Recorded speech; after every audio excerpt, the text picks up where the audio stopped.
Hello friends, आज का मेरा वीडियो है सप्लीमेंट्री जीन। सप्लीमेंट्री जीन जो कि इंटरेक्शन ऑफ जीन का ही एक एग्जांपल है, नॉन एलेलिक जीन इंटरेक्शन का एग्जांपल है। नॉन एलेलिक का मतलब हमने आपको बताया था जब एक ही गुणसूत्र पर अलग अलग स्थल पर उपस्थित जीन या दो अलग क्रोमोसोम्स के ऊपर उपस्थित जीन एक दूसरे के प्रभाव को इन्फ्लुएंस करते हैं, प्रभावित करते हैं किसी एक लक्षण की अभिव्यक्ति के लिए, तो उसको क्या कहते हैं? Non allylic gene interaction. उसका एक एग्जांपल है सप्लीमेंट्री जीन। एग्जाम में यदि सप्लीमेंट्री जीन आता है तो you have to define it and give one example. ठीक है, तो उतना ही हम यहाँ पर करेंगे। हम पहले लेते हैं सप्लीमेंट्री जीन की डेफिनेशन। सप्लीमेंट्री जीन की डेफिनेशन क्या है? When two independent pair of dominant genes, जब दो स्वतंत्र प्रभावी जीन इंटरैक्ट इन सच अ वे, इस प्रकार अनोन्य क्रिया करके किसी लक्षण की अभिव्यक्ति को नियंत्रित करते हैं कि each dominant gene will produce its effect in absence of another dominant gene, कि एक प्रभावी जीन दूसरे की अनुपस्थिति में अपना लक्षण प्रकट कर सकता है, दूसरे प्रभावी जीन की अनुपस्थिति में अपना लक्षण प्रकट करता है। लेकिन if both dominant genes are present, लेकिन यदि दोनों डोमिनेंट जीन आ जाएं, एक साथ आ जाएं दोनों डोमिनेंट जीन, तो वो एक दूसरे के लक्षण को प्रकट नहीं होने देते, उनको इन्फ्लुएंस करते हैं और इसके परिणाम स्वरूप एक नया लक्षण प्रकट होता है। वापस हम एक साथ ले लेते हैं। When two independent pair of dominant genes interact in such a way that each dominant gene will produce its effect in absence of another dominant gene, but if both dominant genes are present, they changes the expression of each other, तो वो एक दूसरे के expression को change कर देते हैं, प्रभावित कर देते हैं।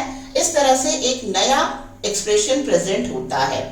हिंदी में हम कहते हैं तो क्या कहेंगे? दो स्वतंत्र प्रभावी जीन जो किसी एक लक्षण की व्यक्ति के लिए इस तरह से अनोन्य क्रिया करते हैं कि एक प्रभावी जीन अपना प्रभाव व्यक्त करता है दूसरे की अनुपस्थिति में, लेकिन जब दोनों प्रभावी जीन एक साथ होते हैं तो दोनों प्रभावी जीन एक दूसरे की अभिव्यक्ति को इन्फ्लुएंस करते हैं, प्रभावित करते हैं और एक नया लक्षण प्रकट होता है। इसको क्या कहेंगे? Supplementary gene. इसका एग्जाम्पल हम लेते हैं जो बैटसन और पुनेट नामक वैज्ञानिक ने मुर्गे के ऊपर किया, वो एग्जाम्पल हम यहाँ पर लेते हैं। उन्होंने यह पाया कि कैपिटल आर ये कंट्रोल करता है मुर्गे की कलंगी की शेप, तो कैपिटल आर अगर है तो मुर्गे की कलंगी होगी रोज शेप की, कैपिटल पी अगर है तो मुर्गे की कलंगी होगी पी शेप की। लेकिन यदि दोनों डोमिनेंट जीन एक साथ उपस्थित हैं, दोनों डोमिनेंट जीन एक साथ उपस्थित हैं, तो दोनों डोमिनेंट जीन एक दूसरे के प्रभाव को क्या करते हैं? इन्फ्लुएंस करते हैं, प्रभावित करते हैं और इस तरह से एक नया लक्षण प्रकट होता है। और ऐसे मुर्गे जिनमें दोनों प्रभावी जीन उपस्थित हैं, कैपिटल आर और कैपिटल पी, तो उनकी जो कलंगी है वो वॉलनट शेप की होगी। और यदि जो है दोनों डोमिनेंट में से कोई भी डोमिनेंट उपस्थित नहीं है, ना तो कैपिटल आर है ना कैपिटल पी है, तो मुर्गे की कलंगी सिंगल शेप की होगी। तो इस तरह से मुर्गे की कलंगी का जो इनहेरिटेंस है वो दो नॉन एलेलिक जीन्स के द्वारा प्रभावित हो रहा है, जिसमें से एक कौन सा है? आर प्रभावी हो गया कैपिटल आर, इसका अप्रभावी हो गया स्मॉल आर। ठीक है, पी कैपिटल हो गया पी शेप के लिए, इसका रिसेसिव हो गया स्मॉल पी। तो दोनों स्वतंत्र प्रभावी जीन हैं, अपना अपना लक्षण प्रकट करते हैं जब ये अकेले हैं, दूसरा प्रभावी नहीं है उसकी अनुपस्थिति में। लेकिन जब दोनों प्रभावी एक साथ उपस्थित हैं तो दोनों प्रभावी एक दूसरे की अभिव्यक्ति को क्या करते हैं? प्रभावित करते हैं और ऐसे कंडीशन में एक नया कैरेक्टर आता है, वो है वॉलनट शेप का। तो ये हमें एग्जाम्पल देना है जो बैटसन और पुनेट नामक वैज्ञानिक ने मुर्गे की कलंगी को लेकर के ये प्रयोग किया और ये उन्होंने रिजल्ट पाया। इसके हमें जो रेशियो आएगा वो क्या आएगा? 9:3:3:1 है। लेकिन यहाँ पर जो फिनोटाइप है वो क्या है? ये जो 9 है, ये 9 कौन से होते हैं? जिसके अंदर दोनों प्रभावी जीन उपस्थित हैं। तो 9 जो दोनों प्रभावी जीन है यानी वॉलनट शेप की कलंगी वाले मुर्गे, और 3 ऐसे होते हैं जिसमें एक डोमिनेंट होता है, तो जिसमें रोज शेप के मान लें, तीन ऐसे होते हैं जिसमें दूसरा वाला डोमिनेंट होता है, यानी पी शेप की मान लें, और एक सिंगल जो लास्ट में आता है वो कौन सा होता है, जिसके अंदर कोई भी प्रभावी जीन नहीं है, तो वो क्या कहलाएगा, सिंगल कलंगी वाला मुर्गा। तो रेशियो दिखने में तो 9:3:3:1 है, लेकिन फिनोटाइप जो है वो अलग है, उसके हिसाब से है इंटरेक्शन ऑफ जीन के आधार पर। तो हमें वैज्ञानिक का नाम, इसके डेफिनेशन, और हम यहाँ पर लेते हैं बेटसन और पुनेट ने जो पेरेंट्स लिए वो किस प्रकार के लिए, कैपिटल आर स्मॉल पी यानी रोज शेप की कलंगी वाले मुर्गे। क्रॉस करवाया गया स्मॉल आर कैपिटल पी यानी कि पी शेप की कलंगी वाले, ठीक है। और इनको क्रॉस करवाने से इसमें जो गैमेट बना वो एक ही टाइप का बनेगा, कैपिटल आर और स्मॉल पी, ठीक है।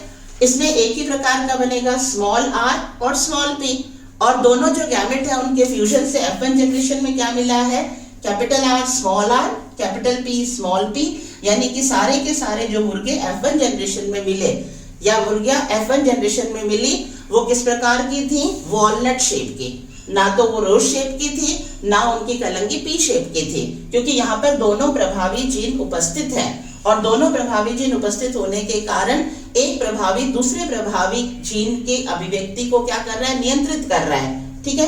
तो वॉलनट शेप के सारे प्राप्त हुए। इनको सेल्फ क्रॉस करवाया गया। सेल्फ क्रॉस कराने से हमें क्या बताना है, पहले इसके गैमेट बताने हैं, कितने प्रकार के बनेंगे, 4 प्रकार के बनते हैं, capital R capital P, capital R small P, फिर small R capital P, small R small P, ठीक है। तो इस तरह से हमें चेकर बोर्ड बनाना है। ये मेल के गैमेट हो गए इस साइड में, फीमेल के गैमेट हो गए इस साइड में, और चेकर बोर्ड आपको बनाना आता है, शुरू से आपने प्रैक्टिस की है। तो इसमें इस तरह के रिजल्ट में हम देखते हैं कि 9, ये इस लाइन वाले 4 और इस लाइन वाले 4 और ये 2, यानी ये 9 ऐसे होते हैं जिसमें कम से कम दोनों प्रभावी जीन उपस्थित हैं, दोनों प्रभावी जीन उपस्थित हैं। तो ये जो 9 है ये कैसे होंगे, वॉलनट शेप वाले प्राप्त हुए। और 3 ऐसे होते हैं जिसमें केवल कैपिटल आर है, तो रोज शेप के हो गए। 3 ऐसे होते हैं जिसमें केवल क्या है, कैपिटल पी है, तो किस शेप के हो गए, पी शेप के हो गए। और लास्ट वाला, अगर आप ये सही तरह से चेकर बोर्ड बनाते हैं इसी क्रम में, तो लास्ट वाला जो आता है उसमें क्या होते हैं, सारे के सारे होमोजाइगस रिसेसिव है। तो होमोजाइगस रिसेसिव होने के कारण वो सिंगल शेप की कलंगी वाले मुर्गा जो है वो प्राप्त हुआ। तो इस तरह से ये हमें अगर आता है सप्लीमेंट्री जीन, तो हमें बताना है कि सप्लीमेंट्री जीन जो है वो इंटरेक्शन ऑफ जीन है, टाइप कौन सा हो गया, नॉन एलेलिक प्रकार का। हमें इसकी डेफिनेशन देनी है। डेफिनेशन क्या है, 2 स्वतंत्र प्रभावी जीन किसी एक लक्षण की अभिव्यक्ति के लिए इस प्रकार अनोन्य क्रिया करते हैं कि एक डोमिनेंट जीन अपना प्रभाव व्यक्त करता है दूसरे की अनुपस्थिति में। लेकिन जब दोनों उपस्थित होते हैं, दोनों प्रभावी जीन उपस्थित होते हैं, तो वो एक दूसरे की अभिव्यक्ति को इन्फ्लुएंस करते हैं, प्रभावित करते हैं, जिस कारण से एक नया लक्षण व्यक्त होता है, ठीक है। तो इस तरह से हमें ये डेफिनेशन दे देनी है, और बेटसन और पुनेट नामक वैज्ञानिक जो है उसको अंडरलाइन करना है, और जो उन्होंने एग्जाम्पल दिया था उस एग्जाम्पल को हमें इस तरह से मेंशन करना है। और उसका रिजल्ट क्या आता है, 9:3:3:1, या कुछ एक और एग्जाम्पल है जिसमें आता है 9:3:4। तो इस तरह से हमें सप्लीमेंट्री जीन को समझाना है।